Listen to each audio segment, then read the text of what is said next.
ఇప్పుడు మీరంటే సక్సెస్ అయ్యారు ఎన్ని బాధలు పడ్డా గానీ, ఆ! అసలు సక్సెస్ అన్నదే లేకుండా ఉండిపోయిన వాళ్ళు ఎంతమందో ఉన్నారు. అవునండి. అదే ఆయన జగ్గరాజు గారు ఎవరో అనేవారు. "ఏమయ్య నాకు ఒక మాట చెప్తే నువ్వు ఎంచుకునే సర్కిల్‌ని బట్టి నీ సక్సెస్ ఉంటది. చెత్తన సర్కిల్‌లోకెళ్ళమాకు గూడా. ఎంచుకో. మనం ఎక్కడుంటున్నాం ఏందనేది చూసుకో. హంబక్ సర్కిల్ అయిందనుకో నీకు తెలియకుండా నువ్వు పెద్ద హంబక్ అయిపోతావు. తీరా చూసుకుంటే చీకటి ఉంటది.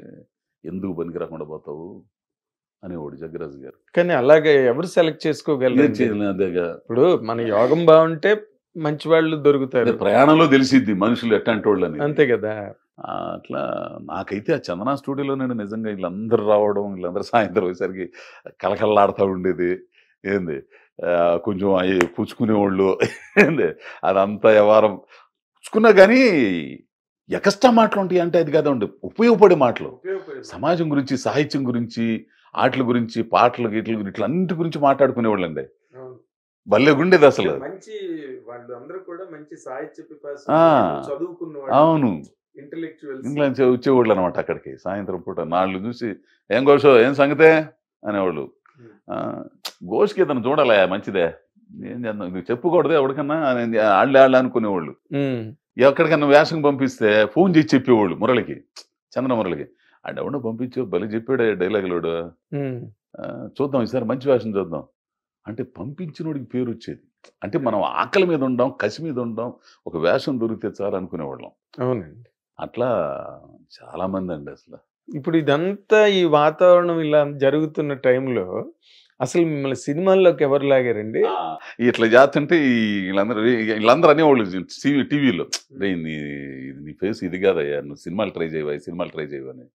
సినిమాలు ట్రై చేయాలంటే మనకేం సర్కిల్ ఉంది? మనకేముంది? ఏముండేది కాదు. ఆ టైంలో అండి 'ప్రస్థానం'. 'ప్రస్థానం' సినిమా దేవాకట్ట గారిది. వల్లభనేని గొల్లపాలెం అని మా ఊరు అవతల ప్రొడ్యూసర్స్. వల్లభనేని వాసు మాస్టర్ గారని ఆయన ప్రొడ్యూసర్స్ అనమాట. ఓకే. ఆ వల్లభనేని వాసు అని ఆయన మా ఊళ్ళో స్కూల్‌లో తెలుగు లెక్చరర్. మా వోడు పెద్దోడంటే మహా ఇష్టం. ఆయన ఇక్కడ మొత్తం ఇన్‌చార్జ్‌గా వాళ్ళు అమెరికాలో ఉంటే ఈయన మొత్తం ఇయన్నీ చూసేది ఈయనే వాసు గారు. ఆయన చూసి అజయ్ ఘోష్ ఒకడు ఉండాలి కదా! అని చెప్పేసి వాళ్ళ స్నేహితులు ఆళ్ళు ఈళ్ళు ఉంటే మాట్లాడి నన్ను పెట్టుకొని పిలిపిచ్చాడు. దేవకట్ట పరిచయం చేసి మా ఊరయ్యా ఏదైనా వేషం చూడు దేవా అని అంటే అప్పుడు దాంట్లో గౌడ్ అని వేషం ఇచ్చాడు. హ్మ్. అది మంచి సినిమా భలే ఆడినట్టుగా అందరూ బా ఇదయ్యేవాళ్ళం. అవును. అట్లా అది ఆ సినిమా ఒకటి. దాని తర్వాత ఇకన మన ఈయన రాజమౌళి గారి నాన్నగారు విజేంద్ర ప్రసాద్. విజేంద్ర ప్రసాద్. ఆయన ఒక సినిమా చేస్తుంటే విలన్ కోసం చంద్రశేఖర్ ఆజాద్‌కి ఎవడన్నా ఉన్నాడా అంటే చంద్రశేఖర్ ఆజాద్ గారు తీసుకెళ్ళి పరిచయం చేశారు. అది మన రైటర్ చంద్రశేఖర్. సీరియల్స్ అయ్యి చేస్తున్నాడు అనగానే ఇక ఆయన ఒక వారం 10 రోజులు నన్ను ఆడిషన్ చేసి ఆయన ఒక సినిమా చేశారు. పూరి జగన్నాథ్ గారి అబ్బాయి హీరో అప్పట్లో.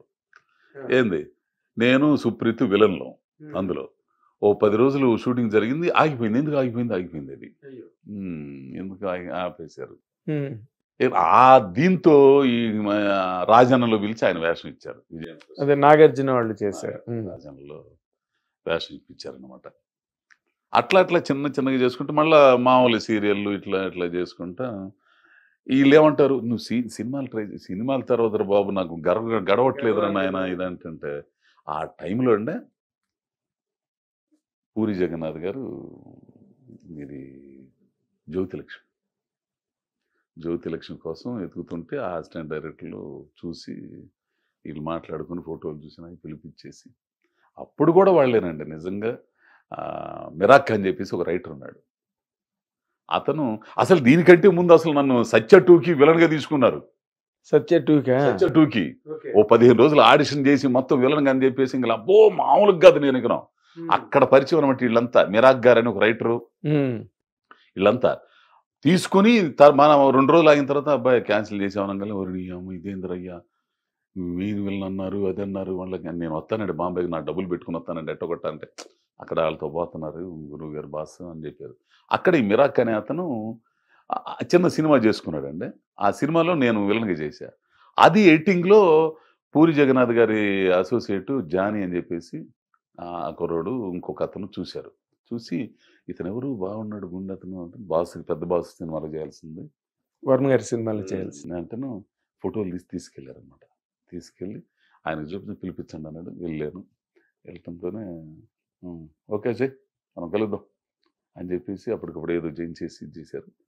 కథ కూడా చెప్పలే. ఈ లోపల మా నాన్న చనిపోయాడు 2015 ఫిబ్రవరి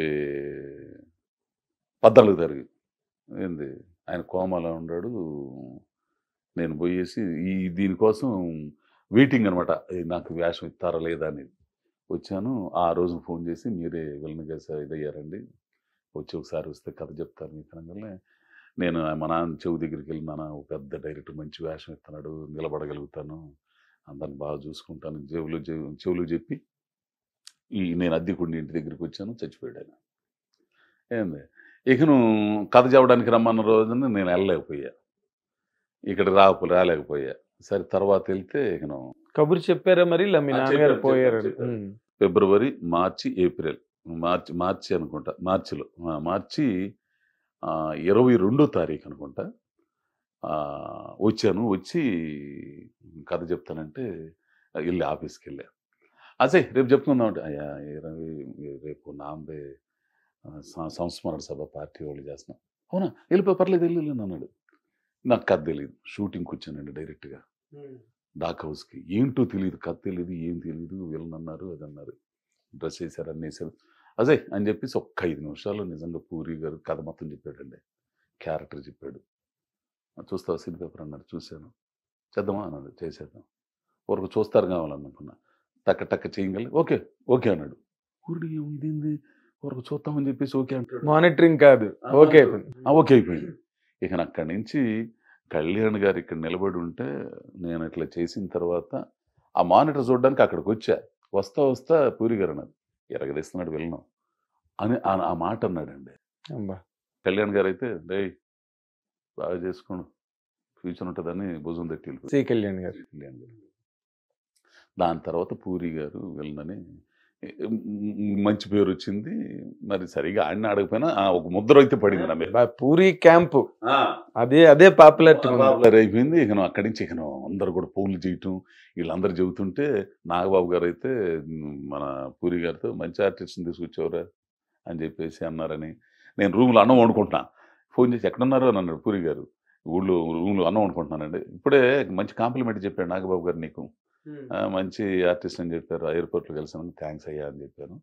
ఇక అందరు చెప్పడంతోనే అమ్మాయి కష్టాలను తీరిపోతే ఎక్కేసామరా బాబు అనుకున్నాం. 1.5 సంవత్సరం దాకా ఎవరు పిలవలేదండి. జ్యోతిలక్ష్మి వచ్చాక పడిపోయినాయి. ఇటు ఇందరూ ఎవడు పిలవట్లేదు. అయితే ఏం చేయాలో నాకు అర్థం కావట్లా. మళ్ళీ సీరియల్స్కి వెళ్తామా, ఇక మళ్ళీ పోతేనే సీరియల్స్ పోతేనే అశోక్రావు పడక్కడే ఎక్కావు, సినిమా వచ్చింది, నువ్వు డ్రామాకు నువ్వు మళ్ళా అని అన్నారు. నాకు ఇబ్బంది అయిపోతుంది, అసలు మామూలుగా అవట్లా. గడవాలి కదా, రోజు గడవాలి, నెల గడవాలి. ఇబ్బంది అంటే అంత ఇబ్బంది. ఆ టైంలో మళ్ళీ పూరి గారి దగ్గరికి వెళ్ళి ఎవరినన్నా కొంచెం చెప్పండి అని అడుగుదాం. పుట్టినరోజుకి వెళ్ళి ఏం పర్లేదు, ఫ్యూచర్ ఉంటుంది నీకు, ఏం కాదు, ఇక నుంచి నేను చూసి క్యారెక్టర్లు రాసుకుంటారు అని చెప్పాడు. ఆయన చెప్పినట్టు అట్టనే అట్లా ప్రయాణం బిగినిందండి. మరి ఏడాది ప్రయాణం బాగానే ఉంది. ఈ ఏడాది పడ్డ ఇది మామూలు వ్యవహారం కదా అసలు. నా కుటుంబం ఎందుకు అవన్నీ భలే మామూలు కదండి అసలు చెప్పుకుంటే. ఇక అక్కడి నుంచండి తర్వాత ఇక అదే టైంలో విచారణై తమిళ్లో వెట్రిమారనం. అది చూసిన తర్వాత అది చూసి పిలిపించాడు ఈయన సుకుమార్ గారు దీనికోసం, మన రంగస్థలం కోసం. అవునా? అతను ఉన్నాడు ఒకతను, అతను పిలవండి అని చెప్పేసి తీసుకెళ్ళి పిలిపిస్తే అప్పుడు మాట్లాడడం నాకు ఒక 10 నిమిషాల్లో 5-6 నిమిషాలు దీని గురించే మాట్లాడాడు సుకుమార్ గారు. అప్పుడు అది చూసిన తర్వాత ఇక మాట్లాడే ఆడిషన్స్ తమిళంలో వచ్చింది మీకు. అది రన్ రాజా రన్ అని ఒక సినిమా చేశా, యువి క్రియేషన్స్ వాళ్ళు. ఆ సంపత్ గారు, సుజిత్ డైరెక్టర్. దాంట్లో సంపత్ గారు ఉన్నారు కదా, విలన్ చేస్తారు. అవును. ఆయన మేనేజర్ చలపతి గారు అని ఒక ఆయన ఉన్నారు. ఆయన నాకు మీరు తమిళ్లో చేస్తారా అని అన్నాడు. చేస్తానండి, మామూలుగా అడుగుతున్నారు కదా అనుకున్నాను నేను. ఏంది చేస్తాను, ఫోటోలు గిట్టోలు తీసుకున్నాడు ఆయన. సర్లే ఏదో అనుకుంటున్నాను, మన పని మనం చేసుకుని వచ్చాం. తర్వాత ఇక ఈ ఒక 2 నెలల తర్వాత ఫోన్ వచ్చింది. ఒకసారి చెన్నై వస్తారా, నేను చలపతిని అని అన్నాడు. ఏ చలపతి నన్ను మర్చిపోయాను నిజంగా. ఎవరు స్వామి చలపతి చలపతి అంటున్నాడు, నాకేం అర్థం చలుపుతూ అలాగే మాట్లాడతాడు.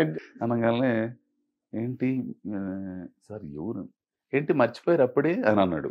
అమ్మా ఇది ఎవడు ఆయన అంటే నేనండి రండి రాశారని. Sir sir sir sir sir sir sir నాన్న అనేసి అనగానే ఒకసారి వెట్రిమారని ఎవరండి అని. వెట్రిమారని తెలీదా? అయ్యో మీరేమనుకో అమ్మ ఎవడు మనకు తెలియదు.